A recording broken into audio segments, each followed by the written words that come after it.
Okay, so we're on top dead center. It's time to put some lifters in.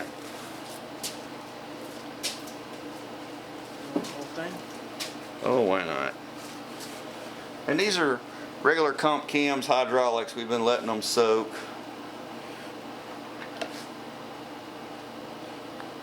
Like I said, this one is not an exotic build by any means.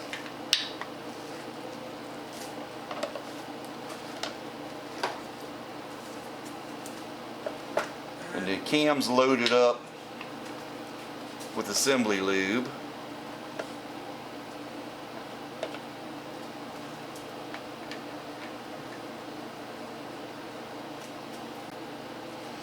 I always run back through with my finger, make sure I didn't put any of them in upside down. Trust me, it can and has happened.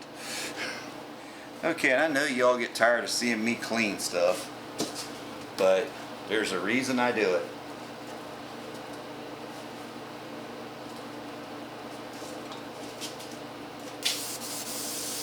You'd be surprised what gets on one of these things while they're sitting here. Look at that. And that's just from being handled. And you know how good this thing's already been cleaned a couple of times. But what we want to do right now is make sure that there is nothing on the face of these heads, along these china walls,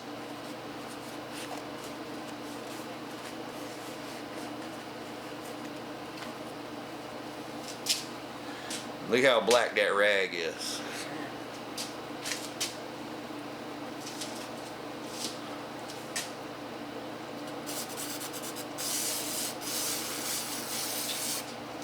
Nice clean towel, brake clean on it.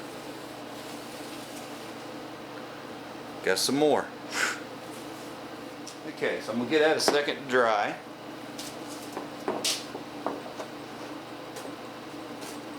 I'm gonna let my faithful assistant over here do the same thing to the intake surfaces. And we're gonna stop the camera for just a second while I get ready. Even though these gaskets have a sticky peel on the back of them, I'm going to run it right over here to the side. And I'm going to take my little razor blade and I'm going to cut this end off right here. Now I might not should have cut that quite that short, but these are really long for some reason in this set.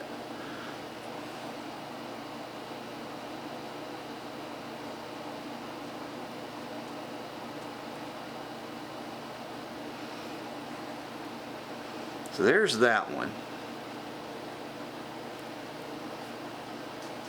Now I do use the corks. A lot of people will take the corks out, but I have better luck using that. Now I'm going to leave a little bit more of it back here. So I'm going to start with the back. I'm going to go ahead and peel this. Y'all can see it pretty good.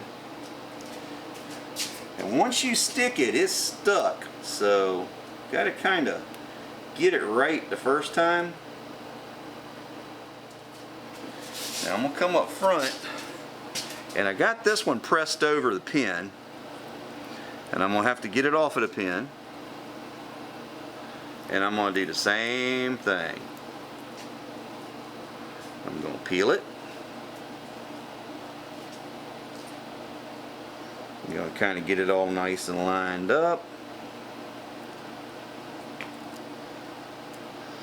And once you do these a couple of times, you'll quickly learn that they like to squish to the front and they like to squish to the back. So you want to kind of line this edge up with as much overhang towards the lifter valley on both ends as you can. But the sticky ain't going to let you do but so much. Now, next step.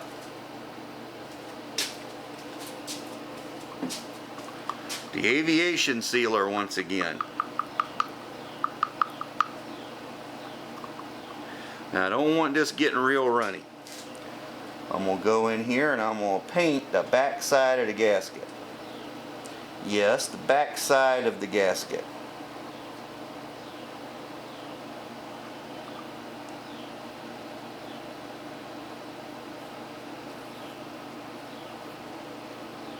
And what I'm doing here is simply sealing the cork.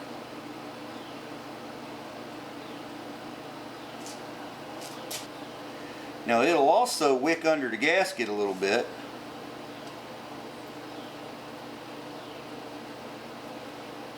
And help seal it down from the backside. When we get done, we're going to do just like we did before. We're going to go back and wipe it after the manifold's on to get the tracks off. Now we're going to go in here and we're going to hit this with the silicone, RTV, whatever you want to call it. Right here around this bolt hole, we're going to come up. We're going to go around it. And we're going to go all the way up to this edge right here. Then we're going to go around this water hole.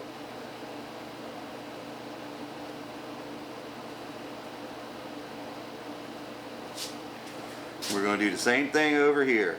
We're going to go around. We're going to work our way up. Go around this bolt hole. Come all the way up to the top. And then put a bead around the water hole.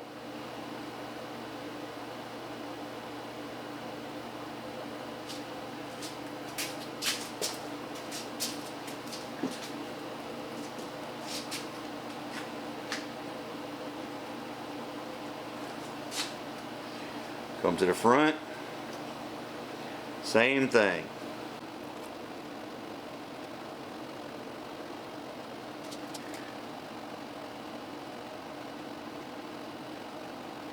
Around the water hole.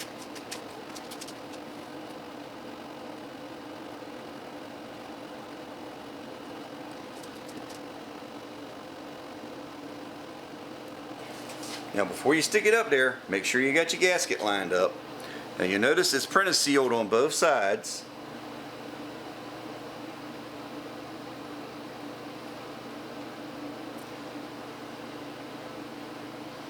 See how it kind of squished in?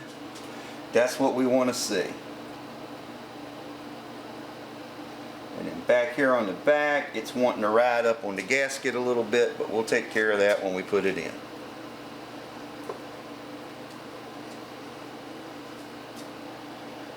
And I got the same problem back here on the gasket. It's wanting to ride up a little bit.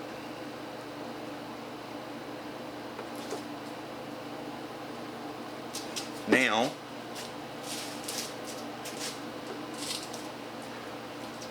we take our RTV and we come up the gasket.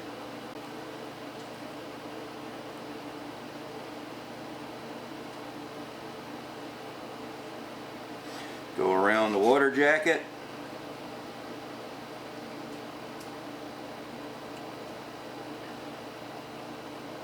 Come across the back. Around the water jacket. Around the water jacket.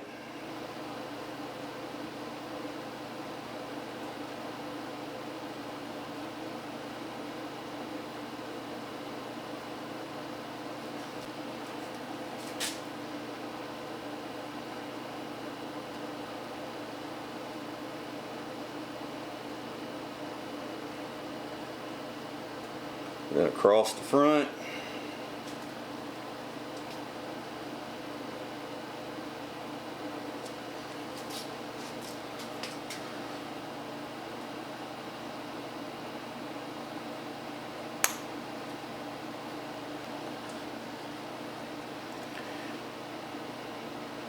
I'm going to go all the way up the front, around the bolt hole.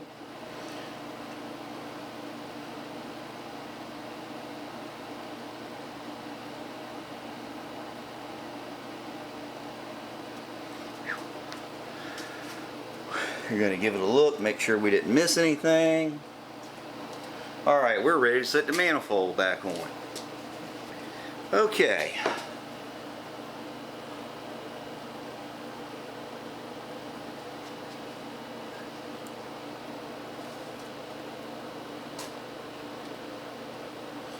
So here we go.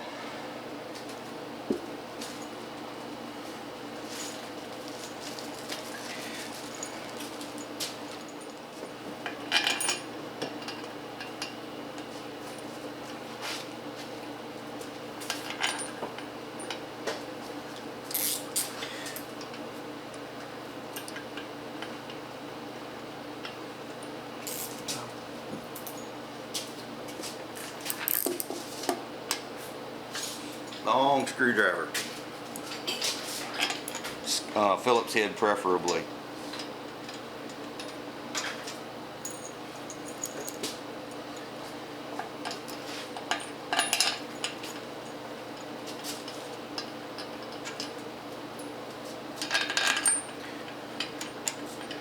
And this is why a prior test fit's pretty imperative with these, because now we're working against the clock. We've got to get everything in, caught up, sealed, and done.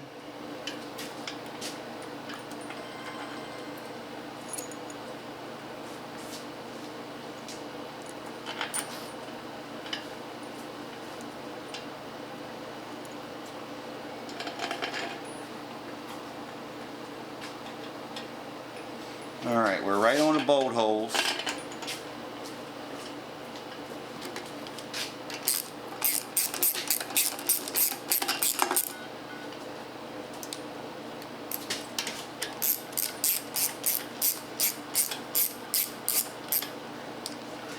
Okay, now we know it's about where we need it. I need that distributor. Is the rubber on it? Pull it off. So now we want to go ahead and get all bolts down as far as we can.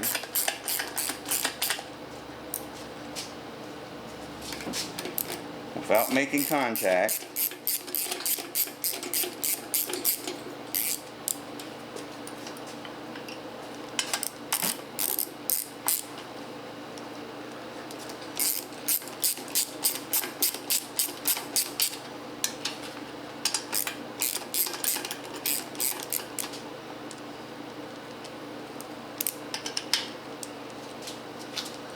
And here comes the important part. The distributor on these is really the alignment pin. And I'm going to tell you what, that's pretty perfect. So we took the rubber off. I just engaged the distributor. Now you've seen my other videos if you've been following me where I've put distributors in. All I'm doing right now is turning the drive shaft with no, or turning the oil pump drive with no gear, and I'm got pins in here. Make sure they don't fall in the engine. All right.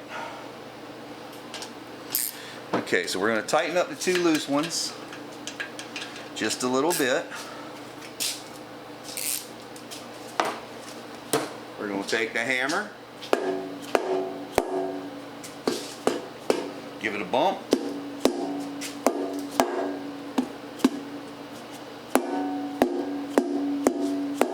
We're going to have to bump it a little more because we got RTV this time that we got to move.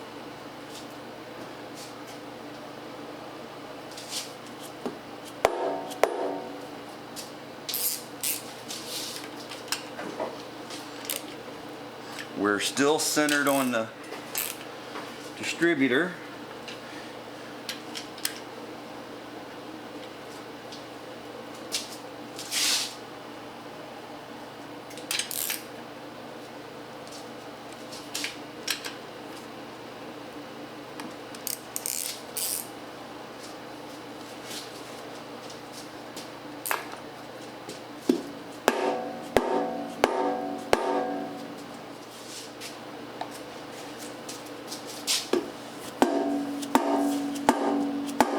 And the fact that I'm pushing out RTV doing this tells me that it's working.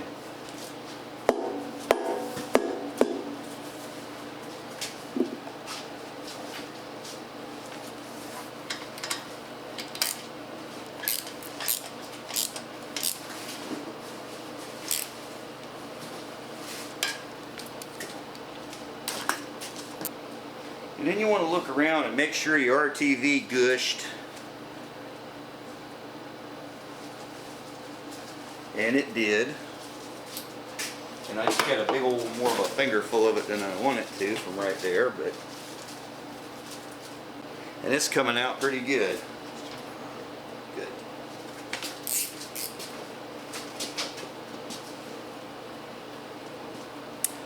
Alright. So we're looking at a Edelbrock spec on these heads of 25 for the manifold bolts. I've got a nice gush coming out everywhere I put it. You're open. Okay, so now we've got it in place. I'll go ahead and run these down.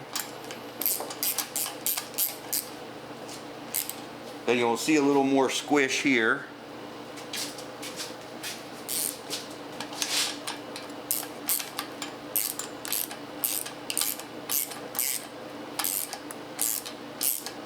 Okay, that was the same one that was a little snug before, so that's a good sign.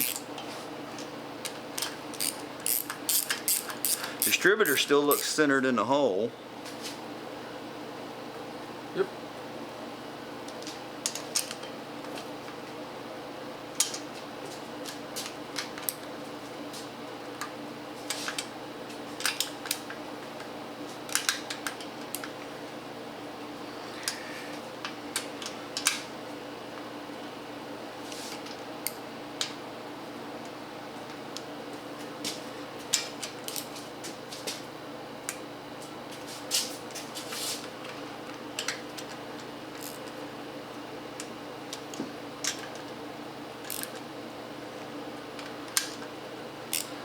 And just like any other time you tighten up anything aluminum, you got to double check it.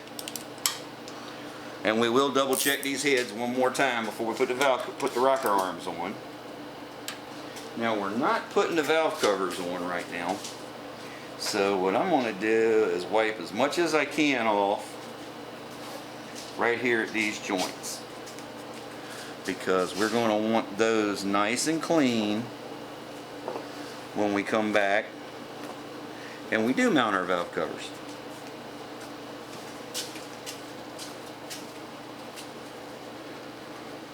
And we'll give them a nice fresh load of RTV when we do that, because what we don't want is a leak. Okay, so we ran out of batteries on the camera.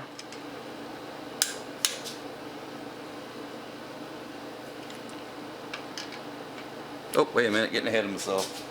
I'm going to go back here now.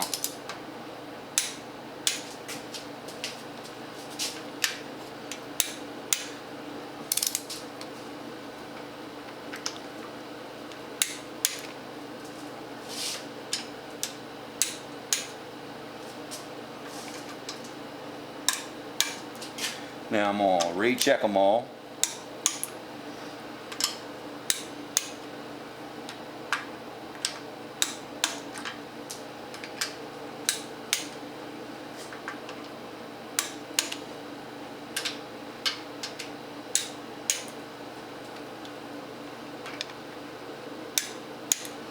And if you notice, they are moving a little bit. That's the gasket creeping down and the RTV moving out and the printed seal printing and the aluminum stretching a little bit. And that's why one of the last things we're going to do is go back and check these heads again. So there you go. She's installed. If only the factory one go in, or the one that's going to run on will go in that quick, we'll have it made. But that's easy. We just get the vacuum advance pointing over here somewhere, drop it in, and wherever it lands, it's on top dead center. That's zero. So, next up, rocker arms, push rod length, fuel pump, distributor. It's pretty much ready to go in. Torque the balancer. We can put the flywheel on it till we're ready to put it in the car or the truck. That way nothing happens to it. And we have a 95% complete FE build. So hope you enjoyed it. Hope you found it entertaining, informative, inspiring. As always, practice your skills, learn a new one. Either way, turn it into craftsmanship. Do the best you can with it. Use it for any application you think might be deemed usable for. You never know how far it'll take you. So until next time, this has been Fab Race Mod Repeat. Have a great day.